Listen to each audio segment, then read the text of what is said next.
அதிகமாக இருக்குது, ஸோ உடனே போய் சர்ஜரி பண்ணுற மாதிரி இருக்குது அப்படின்னு நிறைய பேருக்கு டவுட்ஸ் இருக்குது. அந்த மாதிரி நிறைய பேர் வந்து இமீடியட்லி வந்துட்டு ஸ்டோனோட சைஸ் வந்து இப்போது ஒரு 1 சென்டிமீட்டர் to 1.5 சென்டிமீட்டர் இருக்கிறவங்க கூட ஒரு மாத கால இடைவெளிக்குள்ளவே பெட்டர் ஆகிட்டு சுத்தமாக வந்து உங்களுக்கு கம்ப்ளீட்டாக குறைஞ்சு வலியும் இல்லாமல் போகிறதுக்கான வாய்ப்புகள் ஹோமியோபதியில் நிறையவே இருக்குது.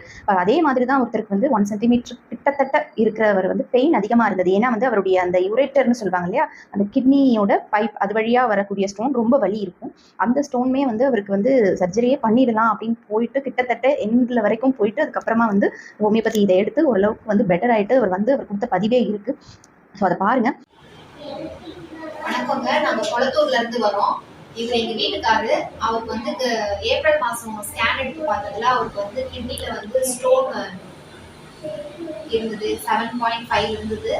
அதுக்கப்புறம் அவங்க வந்து டாக்டர் என்ன சொன்னாங்கன்னா சர்ஜரி பண்ணணும், அது மாதிரி பண்ணாதான் அது லேப்ரோஸ்கோபி மூலமா பண்ணணும்னு சொல்லிட்டாங்க.